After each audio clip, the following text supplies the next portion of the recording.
Zdravo, poslušalke in poslušalci, bralke in bralci Večera. Veseli smo, da ste v naši družbi. To je Večer zjutraj, prvi dnevni informativni podcast v Sloveniji, v katerem vam predstavljamo Večerove udarne novice dneva. Danes je ponedeljek, 9. junij 2025. Moje ime je Miha Dajčman. V nadaljevanju.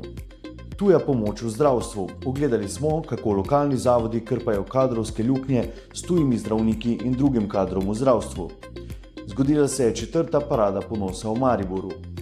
V dvorani Tabor se je končal 56. Šalamunov memorial, na katerem je slavil Gregor Rakovič, ki sanja o olimpijskem nastopu. Naročite se na podcast, da boste obveščeni ob izdaji naslednje epizode. Vse skozi smo z vami na vecer.com. Danes v Večeru objavljamo obsežno temo o pomanjkanju kadra v zdravstvu, kar skušajo zavodi vedno bolj intenzivno reševati tudi s privabljanjem tujih strokovnjakov. Pri tem najbolj lovijo v bazenu Balkana. Vseh tujih zdravnikov v Sloveniji je danes po podatkih Zdravniške zbornice Slovenije že 1068, kar je pomemben odstotek med okoli 7000 zdravniki v državi. Če od leta 2014 vsako leto v Slovenijo prišlo le peščica tujih zdravnikov, številke se gibljajo od 5 do 17, pa je lani to število poskočilo na kar 48. V Srbiji mi ni bilo slabo, je v intervjuju z Jano Juvan o svojem prihodu v Slovenijo po 23 letih dela v pediatriji dejal eden od teh tujih zdravnikov v Sloveniji, Slobodan Maričič. Dodaja še, če me zdaj vprašate, je bila pa to najboljša stvar. Tukaj se počutim kot doma. V zdravstvenem domu dr. Adolfa Drolca Maribor dela poleg 216 slovenskih zdravnikov in zobozdravnikov 10 tujcev. V zdravstveni postaji Magdalena so prav zaradi prihoda zdravnice iz Bosne lahko pretekli teden odprli novo ambulanto družinske medicine. V UKC Maribor je tujih zdravnikov 65, medicinskih sester pa 51. Prihajajo iz Srbije, Hrvaške, Madžarske, Makedonije, Rusije, Belorusije, Črne gore, Ukrajine, Bolgarije, Kosova, Filipinov, Bosne in Hercegovine, Italije in Slovaške. Tomaž Ranc je preveril tudi, kako je v koroških zdravstvenih zavodih, kjer so si od nekdaj pomagali zdravniki iz republik nekdanje Jugoslavije. Nekateri se jim javijo na razpise, druge iščejo na kadrovskih sejmih. Med zavodi vlada tudi konkurenca, nekateri si kader tudi speljejo. Sodelavce v zdravstveni negi in kuhinji pa iščejo tudi v Nepalu in Indiji. Na Prevaljah pravijo, da je to zgodba o uspehu. Kako v zdravstvenem domu dr. Adolfa Drolca Maribor poskrbijo za nove tuje zdravnike in zdravnice, vsem tujcem prvih 6 mesecev plačajo stanovanje, pomagajo jim tudi v iskanju zaposlitve za partnerje in šole za otroke. Direktor zdravstvenega doma dr. Jernej Završnik je prepričan, da so bolniki z vsemi tujimi zdravniki zadovoljni in jih nameravajo iz tujine vabiti tudi v prihodnje. Tako kot Avstrija, Nemčija in Švica sesajo naše kadre, mi se samo južneje od nas. Vem, da jemljemo zdravnike drugim okoljem, ampak druga okolja jemljajo nam, še doda Završnik. Podrobnosti najdete v današnjem Večeru in na vecer.com. Sobotno popoldne je bilo v središču Maribora v barvah Mavrice.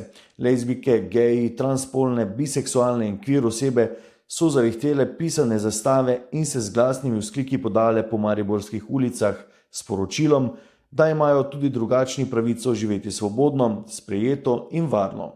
Pa tudi, da se skupnost LGBTIQ+ ne bo umikala pred naraščajočo nestrpnostjo, ki se v Mariboru kaže s sovražnimi grafiti, uničevanjem mavričnih zastav in tudi z nasiljem nad posamezniki, ne nazadnje na pretekli paradi.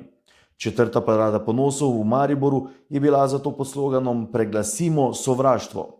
Citiram, sovraštva je dovolj, čas je, da mu postavimo jasne meje na spletu, v javnem prostoru, v šolskih prostorih, na delovnem mestu, v osebnem okolju, je zbrane na Trgu Svobode nagovorila Marija Guček, direktorica Mladinskega kulturnega centra Maribor, organizatorja parade. Nato je množica okoli 350 udeležencev krenila proti ulici Škofa Maksimiljana Držečnika, kjer pa je bilo kar napeto, saj se je na robu Trga Svobode zbralo kakih 30, v glavnem mladih fantov, ki so glasno skandirali proti paradi. A je mimohod minil brez incidenta, saj je bilo varovanje parade močno poostreno, poroča Jasmina Cehnar. Za konec gremo še k športu, v tokratni epizodi k enemu najbolj bazičnih športov, gimnastiki. Od četrtka do nedelje je na 56. Šalamunovem memorialu v dvorani Tabor v Mariboru tekmovalo 250 telovadk in telovadcev iz 13 držav.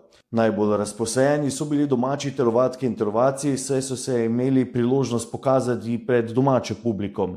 Za zadovoljstvo publike pa tudi organizatorjev je poskrbel 20-letni Gregor Rakovič, ki je pred dnevi navdušil s 5. mestom na Evropskem prvenstvu na konju z ročaji. Študent strojništva je v domačem mestu slavil in v pogovoru za večer razkril, da cilja na olimpijski nastop čez 3 leta v Los Angelesu. Pot do olimpijskih iger je sicer v gimnastiki zelo zapletena, toda Rakovičev napredek v zadnjih 2 letih obeta. V organizaciji Šalamunovega memoriala, ki je še vedno eden največjih gimnastičnih tekmovanj v regiji, pa tudi o Gregorju Rakoviču, smo govorili s predsednico organizacijskega odbora tekmovanja in direktorico ŠD Center Maribor Jernejo Fišer-Kurnik. Torej, tokrat se javljamo v našem podkastu s terena s predsednico organizacijskega odbora Šalamunovega memoriala in direktorico ŠD Center Maribor Jernejo Fišer-Kurnik. Zdravo. Zdravo. V dvorani Tabor smo. Kako ste zadovoljni z izvedbo Šalamunovega memoriala? Z izvedbo smo zelo zadovoljni. Tudi letos nam je uspelo zelo tekoče speljati vse dni tekmovanja. Samo pripravo dvorane mi začenjamo vedno že dan ali dva prej, ker je treba celo dvorano Tabor spremeniti v tekmovališče za gimnastiko, kar vzame kar precej časa. Nato se odvijajo v dvorani Tabor treningi za vse udeležence in potem 4 dni tekmovanj, ker imamo 250 tekmovalk in tekmovalcev, da lahko vsi pokažejo svoje vaje, traja toliko časa. 56. izvedba tradicionalnega Šalamunovega memoriala sega še vedno drži sloves enega največjih gimnastičnih tekmovanj v regiji. V regiji zagotovo, je pa to drugo največje tekmovanje gimnastično v Sloveniji. Poleg svetovnega pokala, ki se zdaj zadnja leta izvaja v Kopru, je torej to dejansko edino tekmovanje še, ki je prijavljeno na Mednarodno gimnastično zvezo. Tako da smo z tem zelo zadovoljni, da nadaljujemo to tradicijo tekmovanja. Kako zastopano je bilo tokrat strani slovenskih telovadcev, pa tudi iz tujine, kdo vse je prišel? Tekmovanja se je udeležilo 250 tekmovalk in tekmovalcev iz 13 držav. Iz Slovenije številčno ne znam točno povedati, ampak v vseh kategorijah smo imeli Slovenke in Slovence, nekaj se jih je predstavilo pod reprezentanco, nekaj pa pod slovenskimi društvi. Ta dogodek organizirajo 3 mariborski klubi, 3 društva, pa če da izpostavimo še vsakega posebej. Nosilec tega je Društvo za šport in rekreacijo Železničar Maribor, pri izvedbi pa vedno več pomagata tudi Športno društvo Center Maribor in Športno društvo Studenci. Kako ste sicer zadovoljni s podporo lokalne skupnosti tako imenitnemu oziroma tako tradicionalnemu dogodku? Zadnje leta smo zelo zadovoljni, moramo reči, saj nam mestna občina Maribor pokrije uporabo dvorane, saj v nasprotnem primeru mislimo, da tekmovanja sploh ne bi mogli izvesti. Vidimo tukaj, za tiste, morda mene tudi osebno laike, ker nekaj orodje tukaj, vse to nekaj stane, če nam lahko malo opišete, kakšne vsote so tukaj po dvorani? Tako, pri tem nam pomaga Gimnastična zveza Slovenije, ki je po OFEM-u nabavila komplet orodja, ki je licencirano in ima veljavno certifikacijo za izvedbo takšnih tekmovanj. Orodje si tako sposodimo od Gimnastične zveze. Tudi to nam seveda zelo pomaga, ker si sama društva ne bi mogla privoščiti nakupa. Ne govorimo pa okoli 150 000 evrih za komplet orodja. Šalamunov memorial nekoč tudi v televizijskem prenosu, takrat je bil še bolj odmeven z nekaj najbolj zvenečimi telovadci iz sveta, predvsem iz Slovenije, takrat, ko smo imeli svoje telovadke in telovadce v vrhu. Zdaj pa se prav iz Maribora kaže ena vzhajajoča zvezda, koliko dodatne motivacije tudi zaradi tega. Res je. Gregor Rakovič nas je zelo razveselil že v lanskem letu na mladinskem evropskem prvenstvu s 15. mestom, letos pa mu je uspel eden večjih rezultatov sploh, 5. mesto na Evropskem prvenstvu v članski kategoriji. Tako da za njega smo tudi že pripravili na društvo manjši sprejem in smo zelo veseli, da je zbral moči po tem Evropskem prvenstvu in se tudi tukaj predstavil in danes v finalih tudi naredil zelo dobro vajo.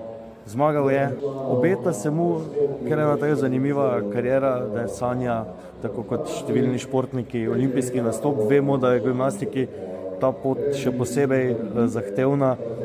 Kaj bi si vi kot oseba, ki ga morda bolje pozna kot splošna javnost, želeli, kakšne stvari bi mu mogle biti recimo omogočene v njegovem mestu, da bi lahko šel po tej poti?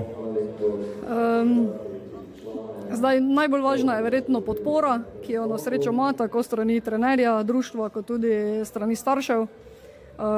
Mislim, da si je tudi že začrtal jasno pot, kako bi mu lahko uspelo se uvrstiti na naslednje olimpijske igre, ker tako kot ste dejali, je to res težko, sploh za tekmovalce, ki tekmujejo samo na posameznih orodjih, tako kot Gregor, ampak mi verjamemo, da bomo lahko pomagali na tej poti na vse načine in da mu bo to mogoče celo uspelo. Jerneja, pa še malo osebno vprašanje, preden nadaljujemo za tekmovanji. Katero orodje vam najbolj všeč?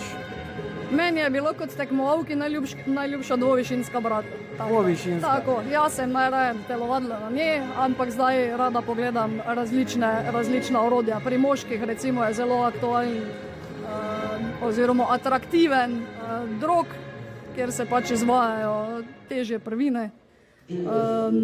Pri dekletih pa tudi zelo parter, kjer je tudi ta plesni vložek dodan. Super, in parter je bojda celo najdražje orodje tukaj oziroma? Tako je, drži. Jerneja, hvala, da ste si vzeli čas in hvala vam. Na čim več Šalamunovih memorialov.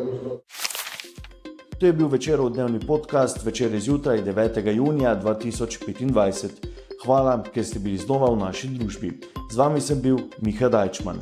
Kakovostno novinarstvo lahko podprete, da se naročite na tiskani spletni večer, postanete nasledilec in bralec na družbenih omrežjih, naročnik naših podcastov in newsletterjev. Tako boste podprli novinarstvo, ki prinaša avtentične vsebine, ki jih pripravljajo naši novinarji in jih druge ne boste našli. Želimo, da razumete, kako se vrti svet, želimo vam odstreti vpogled v čas in prostor, v katerem živimo. Veseli bomo vaših komentarjev, pobud in kritik na različnih kanalih. Prosimo, da podcast delite s prijatelji. Se beremo in slišimo.